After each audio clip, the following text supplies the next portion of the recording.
cierta medida, y tengo que decirlo ahora, juego con ventaja. La ventaja de haber escuchado al hermano el domingo pasado, abajo, en el local. Y luego también el hecho de que avanza la predicación o el ministerio sobre este libro del Nuevo Testamento, la carta del apóstol Pablo a Timoteo, en el cual ya habéis visto bastante, por lo cual no quisiera pasarme mucho en introducción, puesto que ya la habéis tenido. Únicamente vamos a continuar lo del domingo pasado, en el capítulo 5, y voy a permitirme leer para conectar un poco con la idea lo que se leyó también el domingo pasado. Es el capítulo 5 y a partir del versículo 17, aunque luego trataremos del 20 en adelante. Dice así: los ancianos que gobiernan bien sean tenidos por dignos de doble honor, mayormente los que trabajan en predicar y enseñar. Pues la Escritura dice: no pondrás bozal al buey que trilla, y digno es el obrero de su salario. Contra un anciano no admitas acusación, sino con 2 o 3 testigos. A los que persisten en pecar, repréndelos delante de todos, para que los demás también teman. Te encarezco delante de Dios y del Señor Jesucristo y de sus ángeles escogidos, que guardes estas cosas sin prejuicios, no haciendo nada con parcialidad. No impongas con ligereza las manos a ninguno, ni participes en pecados ajenos. Consérvate puro. Ya no bebas agua, sino usa de un poco de vino por causa de tu estómago y de tus frecuentes enfermedades.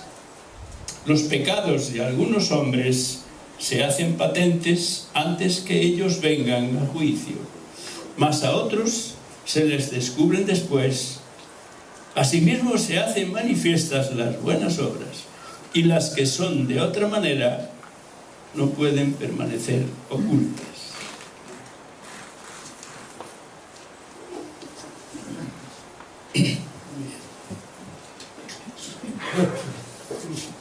No es que no vaya a usar la Biblia, es que soy muy malo buscando y perderíamos mucho tiempo. Entonces lo que hago es copiar y leo directamente de lo que tengo copiado, ¿no? Pero hay algo que quisiera advertir al empezar, porque esta parece una carta muy personal. Dices, lo que hay aquí es para ti, Timoteo, lo demás no es así. No es así, y quiero que tengamos eso presente desde el primer momento. Lo que tenemos aquí es para Timoteo, por supuesto, en primer lugar, pero es también para nosotros. En una palabra, el Espíritu Santo colocó en la Biblia esta carta para que la usásemos como palabra de Dios para nosotros. Y luego veremos, donde hay advertencias que se salen un poco, amplían el campo bastante y se salen de lo que sería Timoteo solo. Esta carta contiene, bueno, en el capítulo 1, Pablo dice a Timoteo que te pedí que te quedases en Éfeso. Qué forma tan fina de ejercer autoridad el apóstol Pablo. No te mandé directamente que te quedases allí, no te pedí que te quedases en Éfeso, una iglesia en la cual te pido que hagas estas cosas, ¿no? En el capítulo 1, que ya habréis visto, está, para que enseñes a algunos que, en fin, se porten de manera diferente.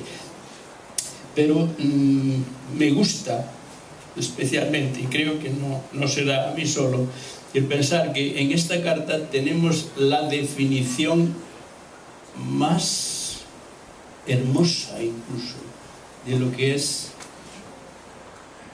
la iglesia local. Expresión de la iglesia universal, sin duda, ¿no?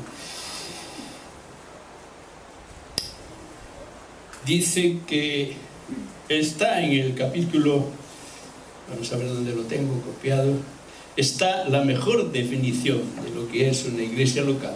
En este caso es la iglesia de Éfeso. El apóstol Pablo dice a Timoteo, escribe a Timoteo en el capítulo 3, los versículos 14 y 15: esto te escribo, aunque tengo la esperanza de ir pronto a verte, para que si tardo, sepas cómo debes conducirte en la casa de Dios,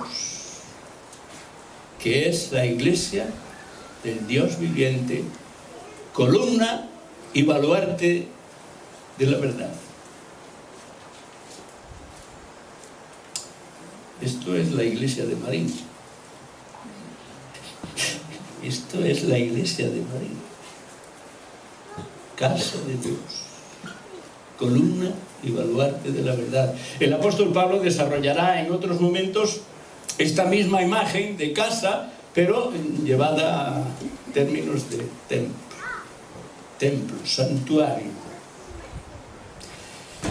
Y es interesante esto de columna y baluarte de la verdad. Columna, donde se sostiene la verdad. Baluarte, donde se defiende la verdad. Casa de Dios, iglesia del Dios viviente. Teniendo esto en cuenta, es que recibamos la enseñanza de esa manera, ¿no?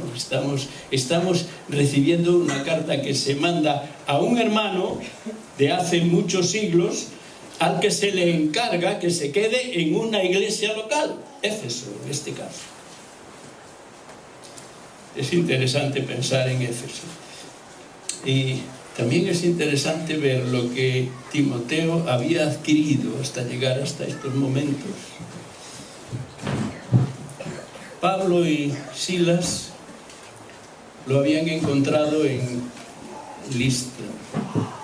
Y a partir de ahí, y sería muy interesante, no vamos a hacerlo y posiblemente ya lo habéis hecho, por lo menos se habrán tenido indicaciones al respecto de eso, todo lo que Timoteo pudo aprender y experimentar juntamente con Pablo, especialmente, y con sus compañeros de ministerio.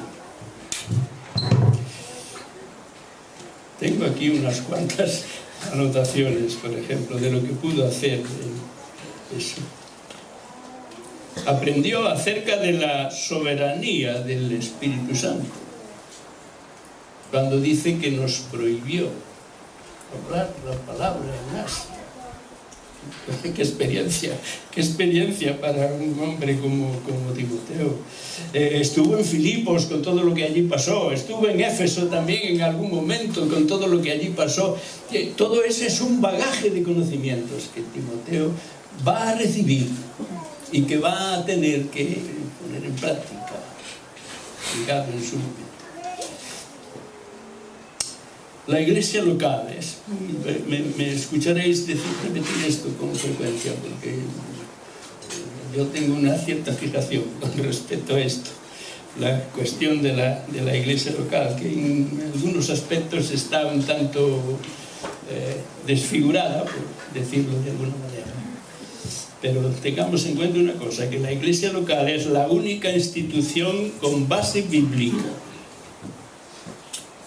Y de ella dependen siempre aquello que podemos conocer como obras auxiliares.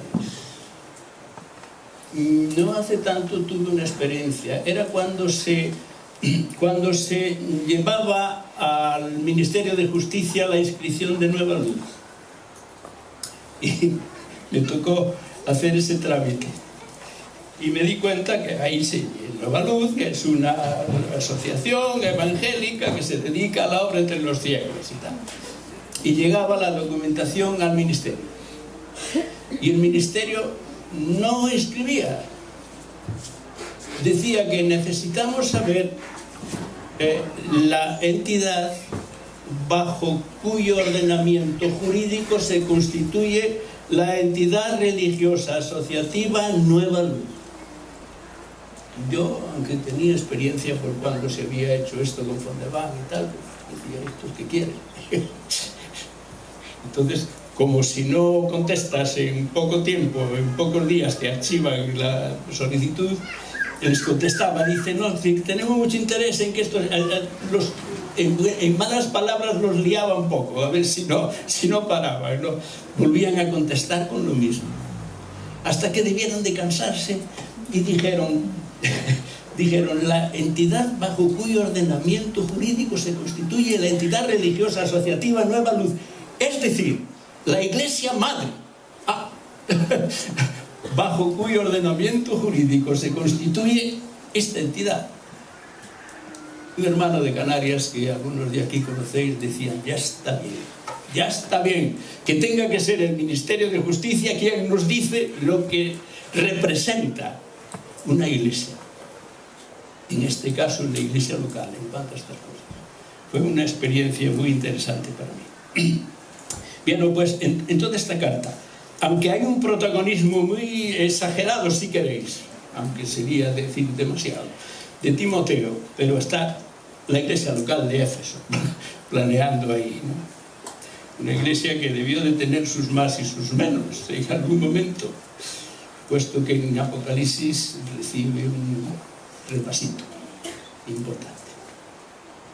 Conozco tus obras y todo, muy bien, pero tengo contra ti que nunca fui capaz, no sé si alguien lo habrá hecho alguna vez, de combinar Éfeso como iglesia con la carta a los Efesios y la carta en Apocalipsis.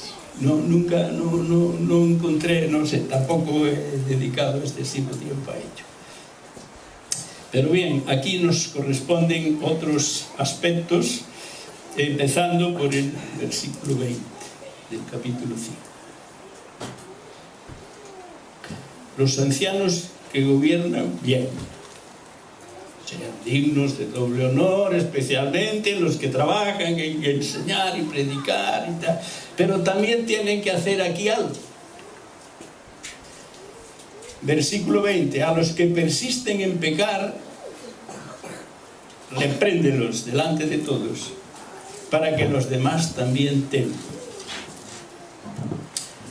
Voy a permitirme usar aquí la Biblia de las Américas, que con su literalidad, que indudablemente la tiene, aclara mucho el sentido del versículo. Y dice así, a los que continúan en pecado, repréndelos en presencia de todos, para que los demás tengan temor de pecar. Puntualiza mucho. Para que los demás tengan temor de pecar. Y la Nueva Versión Internacional es más contundente todavía. Dice, a los que pecan, repréndelos en público, para que sirva de escarmiento. Esto es otra cosa, ¿no? Bien, pues esto es lo que tienen que hacer Timoteo, sin duda alguna, delante. Es lo que le está ordenando Pablo, pero es algo que no empieza y termina en él. Muchas veces se le ordena enseñar, aconsejar, dar ejemplo, pero esto tan difícil, estaréis de acuerdo conmigo en que este es un asunto difícil de una iglesia. Repréndelos delante de todos, en público. Pues es parte de los ancianos que gobiernan bien.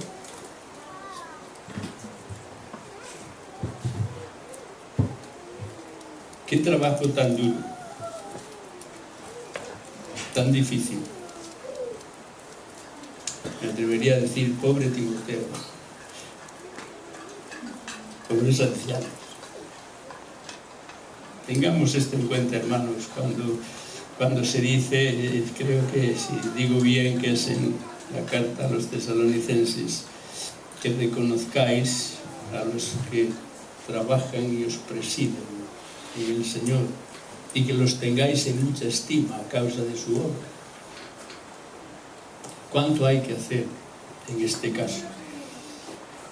Pobre Timoteo, repito, pobres ancianos que gobiernan bien, son los que tienen que hacer esto. Menos mal que a los ancianos, Pedro, en su primera carta, el versículo 5, 4, dice que les está prometida la corona incorruptible de gloria, cuando a lo mejor por hacer esto de en público entender reciben los bofetones que también van en el suelo, por decirlo de alguna manera, si es que gobiernan bien.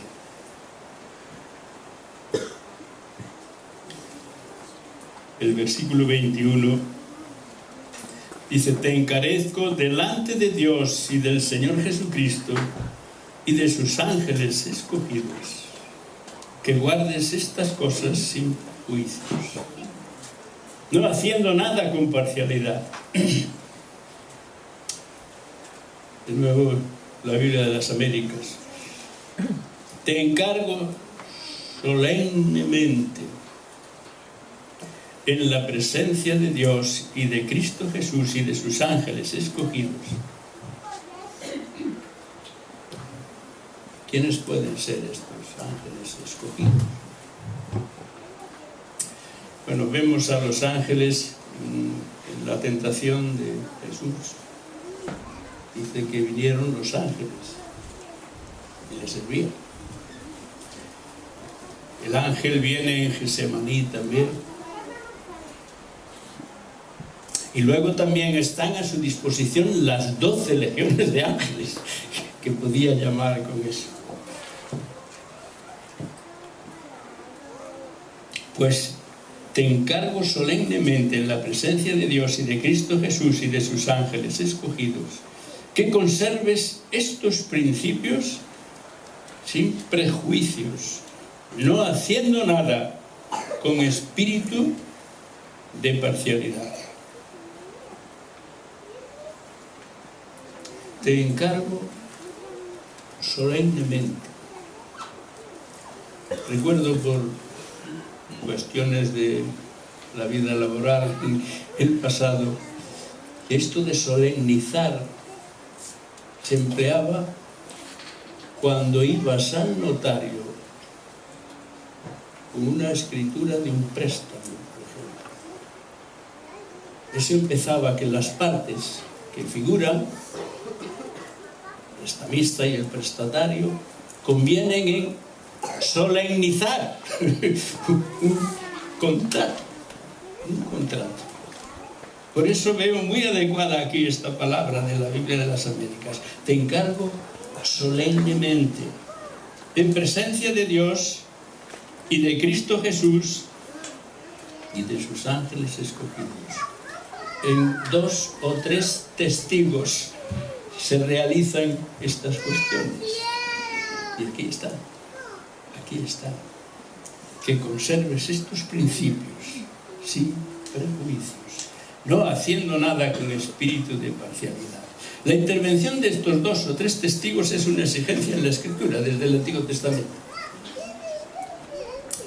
Lo veíamos el domingo pasado al referirse a la acusación contra un anciano, con citas de Deuteronomio. Es decir, que viene de muy allá, de muy atrás. Los testigos propuestos aquí son, se podría decir sin lugar a dudas, de la máxima entidad, calidad, y por supuesto ninguno de ellos falla,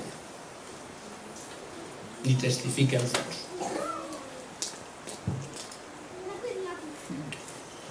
Nada hay más allá de estos testigos. Y de la boca de nuestro Señor están en un pasaje muy interesante de Mateo 18. Estos 2 o 3 testigos intervienen en el segundo paso de la resolución de conflictos entre hermanos, y yo incluso lo llevaría más allá, ¿no? Es Mateo 18, versículos 15 y 16. Es el segundo paso que se da. Si tu hermano peca contra ti, ve y repréndelo, estando tú y él solos. Si te oyere, has ganado a tu hermano. Mas si no te oyere, toma aún contigo a 1 o 2, para que en boca de 2 o 3 testigos conste toda palabra. Y bueno, es palabra de Dios, es palabra de Dios, y en este caso incluso de boca del mismo Señor. No es un delegado suyo ni al que se le pide que lo haga, no, es él mismo quien enseña esto para este caso, y es algo que debemos de tener en cuenta.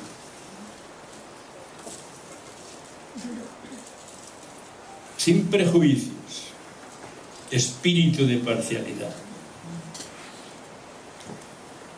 El anciano que gobierna bien tiene que estar muy en cuanto a esto, y muy a la defensiva, porque no es tan difícil el caer en esto, y se cae. Y sabemos de casos en iglesia donde se actúa con prejuicio, con parcialidad, en fin, lo que no está bien, en una palabra. Prejuicios y parcialidad llevan directamente a lo que conocemos como acepción de personas. De la acepción de personas. Hombre, Marín es una iglesia antigua, muchos años, 100 y no sé cuántos.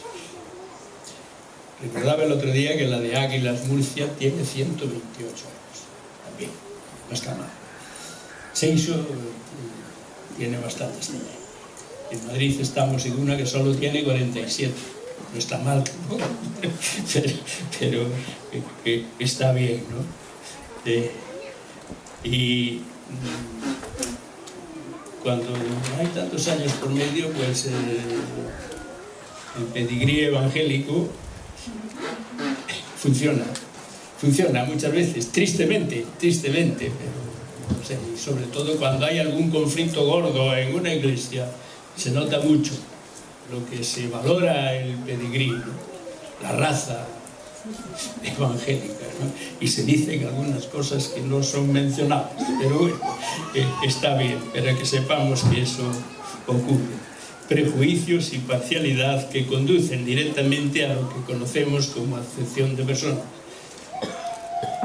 Proverbios dice 2 veces, capítulo 24, versículo 23, y capítulo 28, versículo 21, que hacer acepción de personas no es bueno. Así de claro, así de claro. Hacer acepción de personas no es bueno. Entonces, en base a este conocimiento que sin duda el apóstol Pablo tenía, y Timoteo también, le está diciendo ni prejuicios ni parcialidad. Porque Dios no hace eso nunca. En la conducta de Dios, valga la expresión, no está el hacer acepción de personas. Y por lo tanto no quiere que sea. Por ejemplo, unas cuantas citas, podría haber más, donde se dice que Dios no hace acepción de personas. Hechos 10:34, Romanos 2:11, Gálatas 2:6, Efesios 6:9, Colosenses 3:25 y podríamos decir sucesivos. Dios no lo hace ni lo hará jamás. Y Santiago, en su carta, capítulo 2, versículo 9, es de lo más contundente cuando declara: si hacéis acepción de personas, cometéis pecado. Cometéis pecado. Esto es definitivo. Definitivo. Todos estaremos de acuerdo en que esto va más allá del ámbito de los ancianos que gobiernan bien. Podemos hacerlo perfectamente como miembros de la Iglesia, el hacer acepción de personas. Por eso decía antes que hay que tener cuidado en pensar que esto, Timoteo. No, también hay para todos aquí. Esto es palabra de Dios y la palabra y está colocada ahí en el Nuevo Testamento por algo. La intención de Dios es que esto sea así y que va más allá, lógicamente, de lo que son los ancianos. Nos alcanza a todos como principio de aplicación general, podríamos decir. El que ordena, sed santos, porque yo soy santo. Ofrece y presenta el más claro ejemplo. Dios no lo hace. Y Él dice, sed santos. Tenéis que ser santos, porque yo soy santo. Digamos esto presente. Son palabras que contienen una autoridad sublime. Sublime. No hay más. No hay más. Versículo 22. No impongas con ligereza las manos a ninguno, ni participes en pecados ajenos. Consérvate puro.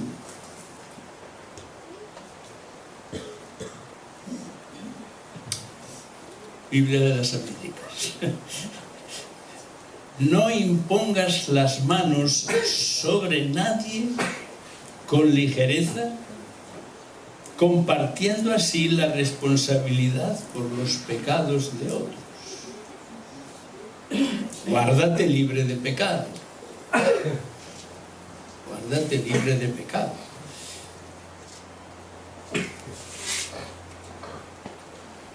Una de las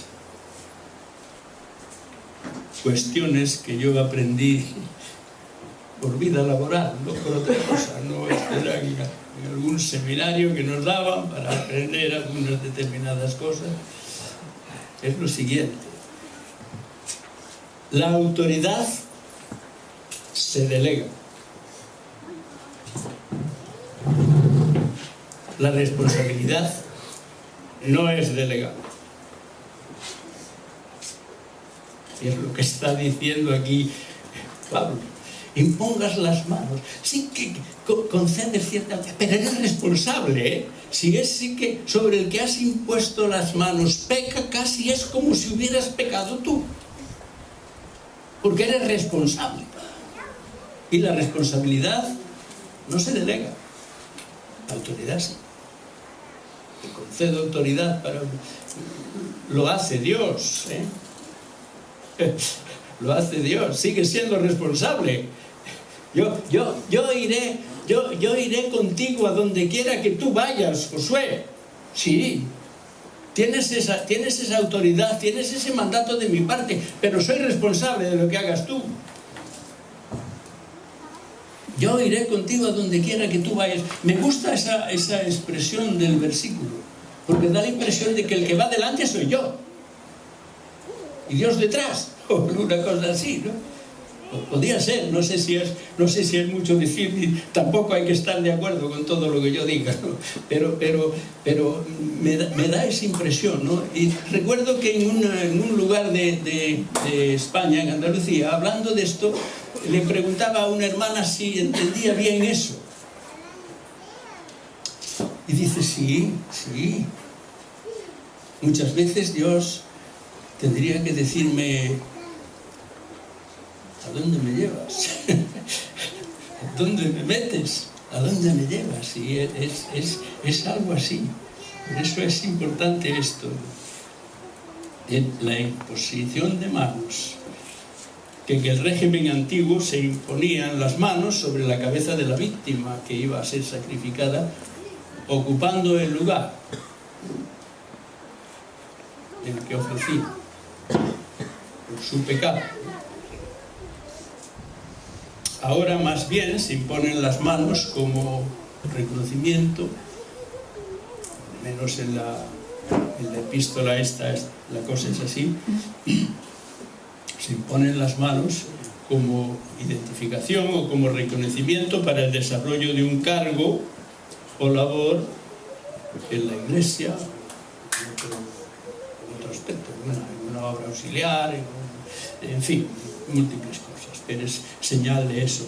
Pablo mismo había recibido la imposición de manos de los profetas y maestros de Antioquía de Siria,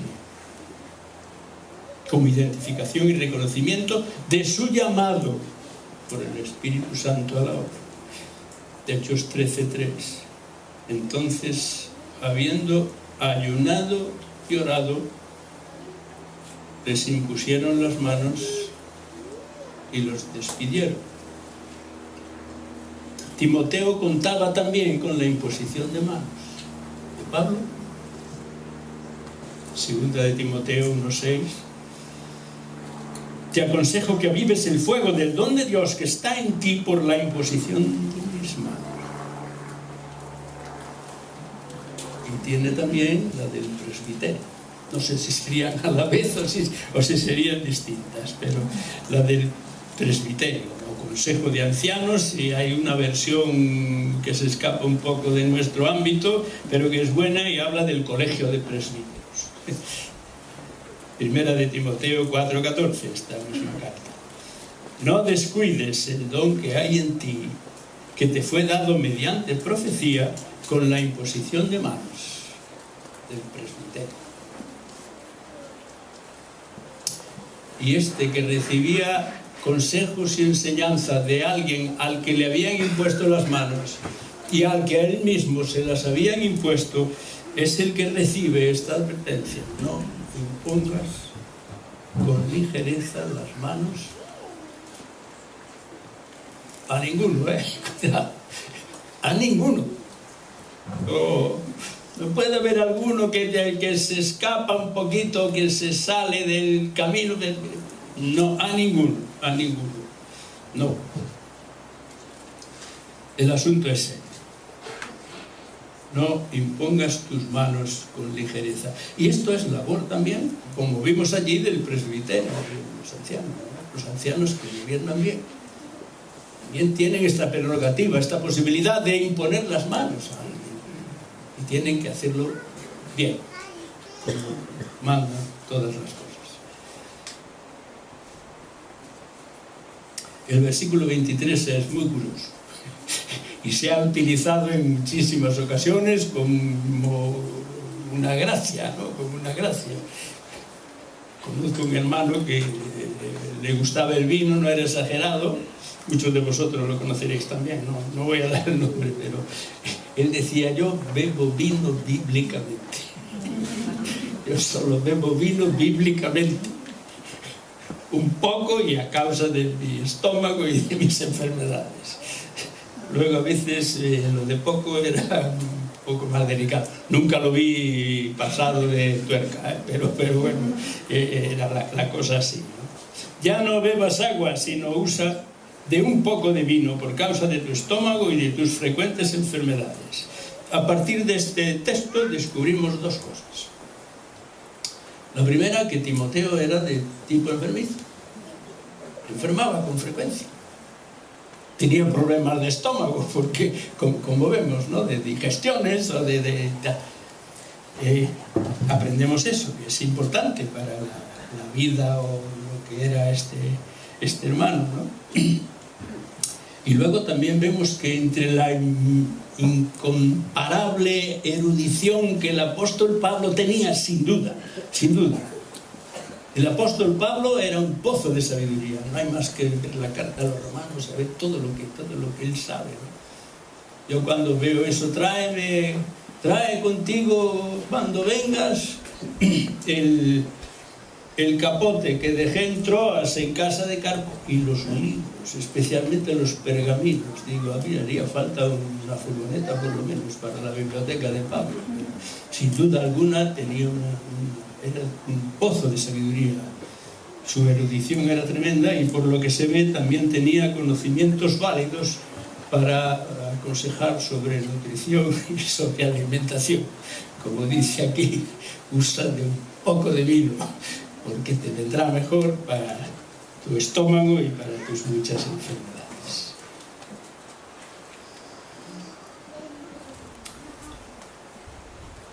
Los versículos 24 y 25, y son los últimos del pasaje que tenemos delante hoy. El 24 dice: los pecados de algunos hombres se hacen patentes antes que ellos vengan a juicio, mas a otros se les descubren después. Biblia de las Américas.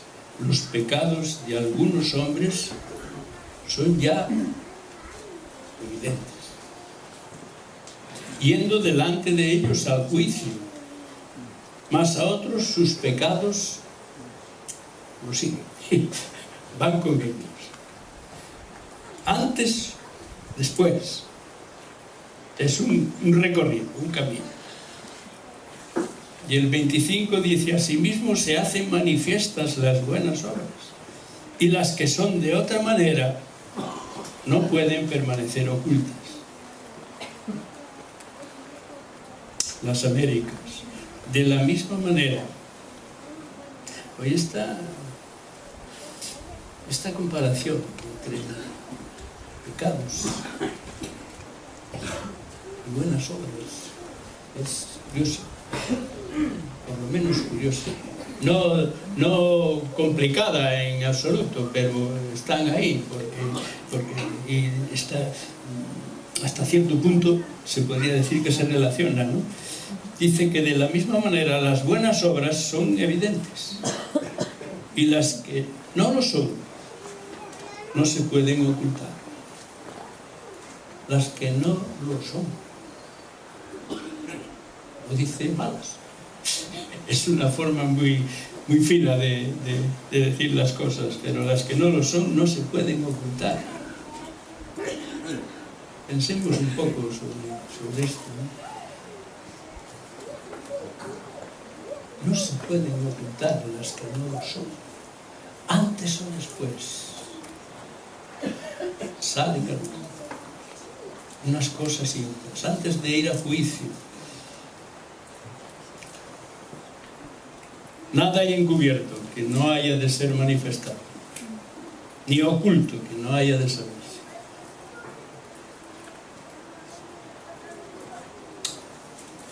Y por lo menos queda eso de lo que yo últimamente escucho muy poco, casi nada, ¿no? Pero en la carta a los Corintios, el apóstol Pablo dice que es necesario que todos comparezcamos ante el tribunal de Cristo. Y ahí se aclararán todas las cosas. Ahí se aclararán todas las cosas. Porque nada hay encubierto, sea pecado, sean malas obras, sean buenas obras. Cada uno mire como sobreedifica, dirá el apóstol Pablo también en la primera carta a los Corintios. Y si la obra que uno hizo es de estas características, el fuego lo declarará todo, el día del fuego. Los tres evangelistas recogen esta enseñanza directa del Maestro. Nada hay encubierto que no haya de ser manifestado, ni oculto que no haya de saberse. Mateo, Marcos y Lucas, los sinópticos, contienen esta enseñanza de boca del Señor.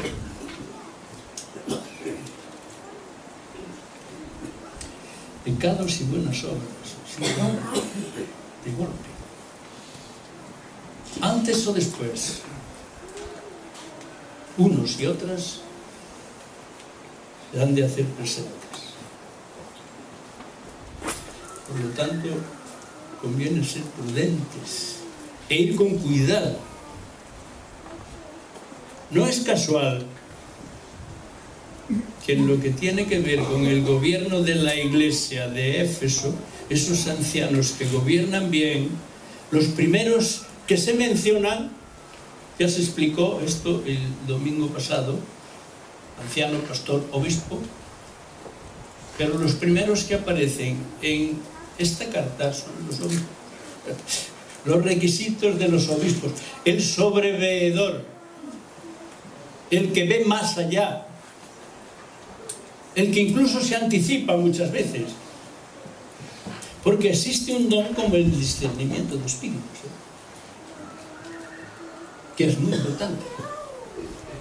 Es algo que yo considero que hay que manejar con cuidado, esto del discernimiento de espíritus, porque a lo mejor me paso y puede regir eso de desconfía y acertarás.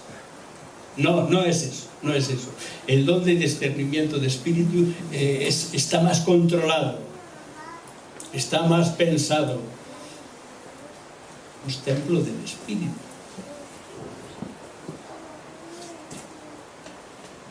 Nos reconocemos como vuestros cuerpos son templo de Dios, santuario. Se insiste poco en esto últimamente también, y es importantísimo, es importantísimo. Yo tuve que luchar con un hermano muy querido, apreciado por mí, con el que yo me llevaba muy bien, que decía, pues posiblemente él se presumía de ser muy serio, ¿no? Muy puesto. Y decía, posiblemente yo me muera así de adusto. Y digo, no me parece bien, hermano, no me parece bien. El filósofo español decía que yo soy yo y mi circunstancia, ¿no? Y eso traducido al lenguaje bíblico es: yo soy yo y mi circunstancia, más la obra del Espíritu Santo en mí, del cual soy templo. Y le digo, hermano, el Espíritu Santo no puede moldear su carácter de alguna manera. Me parece grave lo que usted está diciendo. Bueno, era un hermano, sí, era muy adusto, muy serio, y me perdonó la vida con la mirada, pero bueno, ya está, se acabó la cosa, ¿no? Pero pecados y buenas obras, antes o después, unos y otras se harán presentes. Por lo tanto, conviene ser prudentes e ir con cuidado. No es casual, como decíamos hace un momento, que los obispos sean los primeros para los que se exigen unos requisitos, esos que tienen la posibilidad de sobre. Éfeso era un lugar complicado, allí había la magia y el Diana de los Efesios, lo que había allí. Madre mía, lo que pude entrar en la iglesia de Éfeso, por favor, por favor. Es importante. Se necesitaba una capacidad de visión y una ayuda del Espíritu Santo importantísima para controlar aquello y para ir por donde había que ir. Esos ancianos que gobiernan bien, hay que insistir en ello, gobiernan bien, gobiernan bien. Porque son los vigilantes los que disciernen sobre los pecados y sobre las buenas obras. Las buenas obras del creyente, por supuesto. Las buenas obras que son producto de la fe, ya que todo lo que no proviene de la fe es pecado. Romanos 14, 23. Son las obras que Dios preparó de antemano para que anduviésemos en ellas. Efesios 2:10. El pecado es muy sutil, muy sutil. Es muy sutil. Se disfraza con más facilidad, hasta que por fin da la cara. Las malas obras no pueden permanecer ocultas. Como estas actúan en el tiempo y en el espacio, pues se pueden ver, aunque hay por ahí todo, y ahora con lo de la inteligencia artificial ya apague y vámonos, como decía el otro, lo que puede haber ahí por debajo de muchísimas maneras y posibilidades. Las malas obras no pueden permanecer ocultas, dice aquí, porque sus consecuencias son terribles, terribles. Aquí tenemos todo lo que el apóstol Pablo enseña a alguien que aprecia a tope y al que hace estos encargos que en algún momento puede costar llevarlos a efecto porque hay que hacerlos bien. Aquí tenemos enseñanza para nosotros, ni acepción de personas, ni parcialidad, ni prejuicios que se dan, que tienen lugar, porque somos seres caídos, porque el pecado, ya sabéis lo que dice el apóstol Juan, si decimos que no tenemos pecado, lo hacemos mentiroso. Si decimos que no hemos pecado, no decimos verdad, no sabemos lo que decimos. Que el Señor nos ayude para recibir estas enseñanzas con paciencia, con sabiduría, con humildad y con sumisión a su palabra. Es palabra de Dios. Me gusta lo que dicen los católicos en la misa, ¿no? Es palabra de Dios. Te alabamos, Señor. Eso es lo que tiene que figurar ahí también sobre todas estas cosas. Y quiero terminar, pero voy a hacer un regalito. Un regalito. Y es que leyendo esta epístola, es una epístola breve, sin duda alguna, y a veces es interesante cogerla y de principio a fin leerla entera. No se tarda mucho, pero descubrí que se puede hacer un recorrido pensando siempre en las veces que aparecen estas cosas. Mira, en 4:15 se dice ocúpate en estas cosas. Lógicamente yo no voy a hacer ahora lo que pueden ser estas cosas, habría que leer más en la palabra y verlo ahí. Ocúpate en estas cosas, hay que ocuparse en ellas, hay que trabajar. Eso en 4:15. En 5:7 se le dice a Timoteo, manda estas cosas. Ahí, manda estas cosas. No es malo si leyendo la carta me mando esas cosas a mí mismo, que también viene bien y forma parte de la meditación. En 5:21 dice que guardes estas cosas. Que guardes estas cosas. Y da unos detalles, ese es uno de los versículos que hemos visto. Y en 6:11 le dice a Timoteo, huye de estas cosas. Cosas en las que hay que ocuparse, cosas que hay que mandar, aunque me las mande a mí mismo, cosas que hay que guardar y cosas de las cuales hay que huir. Si a alguien le vale para hacer una lectura seguida de la epístola, pues ahí lo tiene. Por mi parte, he terminado dando gracias por la oportunidad de poder exponer estas cosas delante de vosotros.